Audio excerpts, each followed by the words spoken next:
Hello everyone, welcome to part 6 of Python programming course in Urdu for beginners। हाँ, title कुछ लंबा ही है वैसे। चलो खैर, लास्ट वीडियो में हमने इनपुट के बारे में देखा था, यानी कि यूज़र से इनपुट आप कैसे लेंगे, और साथ कंडीशनल्स के बारे में देखेगा। कंडीशनल्स यानी कि इफ़ देन एल्स, इन दो चीज़ों को हमने देखा था। इस वीडियो में हम रिटर्न वैल्यूज़ देखेंगे। तो सबसे पहले आप फोल्डर में अपने जाएंगे, वहाँ से राइट क्लिक करेंगे एंड ओपन विद कोड। ये हो गया ओपन, ये ओपन हो गया। रिटर्न वैल्यूज़ फंक्शंस में इस्तेमाल होती हैं। हम सिंपली एक एग्जांपल के साथ देखेंगे। फॉर एग्जांपल हमारे पास एक फंक्शन है न्यू फंक्शन का नेम है न्यू दिस, एंड देन ये एक नंबर्स लेगा आर्ग्यूमेंट में, नंबर्स ऐसे, एंड देन ये करेगा print the sum of numbers. ये स्टार और सम फंक्शन हमने लास्ट वीडियोस में देखा था।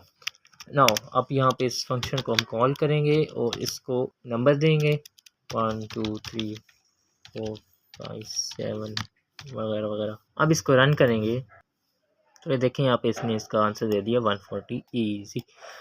अब यहाँ पे देखें कि यहाँ पे डायरेक्टली फंक्शन इसके आंसर को प्रिंट कर रहा है, और जब हमने फंक्शन को कॉल करके इसको आर्ग्यूमेंट्स दिए तो उस आर्ग्यूमेंट्स इधर गए, इसने जाके इसको सम किया और डायरेक्टली प्रिंट करा लिया। अब मसला यह है कि फंक्शंस जो होते हैं वो मॉड्यूलैरिटी के लिए इस्तेमाल होते हैं, यानी कि कोड को एफिशिएंट और स्मॉल बनाने के लिए फंक्शंस का यूज़ होता है, ताकि आप कोड एक ही बार लिखें और उसे बार बार इस्तेमाल कर सकें। तो अगर आप चाहते हैं कि आपका फंक्शन जो भी रिजल्ट दे आप उसको मज़ीद आगे इस्तेमाल कर सकें, तो वो ऐसे इस तरह से लिखने में पॉसिबल नहीं है, क्योंकि इस तरह से जब भी आप फंक्शन को कॉल करेंगे सिंपली इसको प्रिंट कर लेगा और आप उस पर कोई भी ऑपरेशन नहीं कर सकते। उसकी वजह यह है कि इसकी वैल्यू किसी भी वेरिएबल में सेव नहीं है, और प्रोग्रामिंग में जब भी आपने किसी भी रिज़ल्ट को मज़ीद आगे यूज़ करना हो आपको उसको एक वेरिएबल में स्टोर करना पड़ता है। फंक्शन की वैल्यू आगे मज़ीद यूज़ करना चाहते हैं तो इस तरह वो पॉसिबल नहीं है। यहाँ पे रिटर्न वैल्यूज़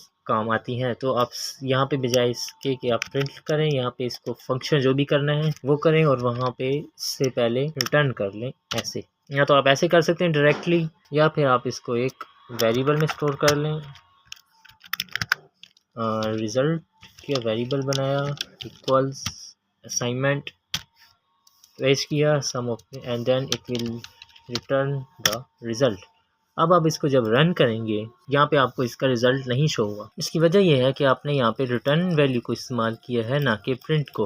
अब रिटर्न का मतलब ये है कि आप इस प्रोग्राम को कह रहे हैं कि तुम इस वेरिएबल को या इस वैल्यू को रिटर्न करो, मतलब इसको वापस करो। आप सिंपली उससे एक वैल्यू ले रहे हैं, आपने इसको भी डिस्प्ले नहीं किया। तो अब वैल्यू को डिस्प्ले करने के लिए आप यहाँ पे इस फंक्शन कॉल को प्रिंट स्टेटमेंट के अंदर लिखेंगे। तो अब इसको रन करेंगे तो अब यहाँ पे आपको शो कराएगा 140। ये होती है रिटर्न वैल्यू। अब इसको आप एक एज अ वेरिएबल भी स्टोर कर सकते हैं, दिस इक्वल्स टू दिस। अब ये क्या करेगा, एक वेरिएबल बनाएगा। इसके बाद ये फंक्शन कॉल है, तो इस फंक्शन को कॉल करके इसका जो रिज़ल्ट होगा वो यहाँ पे रिज़ल्ट को रिटर्न कर रहा है, तो वो यहाँ से रिज़ल्ट लेगा और इसको इस वेरिएबल में स्टोर कर लेगा। अब आप जब इसको प्रिंट फंक्शन में लिखेंगे इस वेरिएबल को, तो देखें इसने प्रिंट कर लिया 140। रिटर्न वैल्यूज़ काफ़ी यूज़फुल होते हैं पाइथन में या और भी प्रोग्रामिंग में।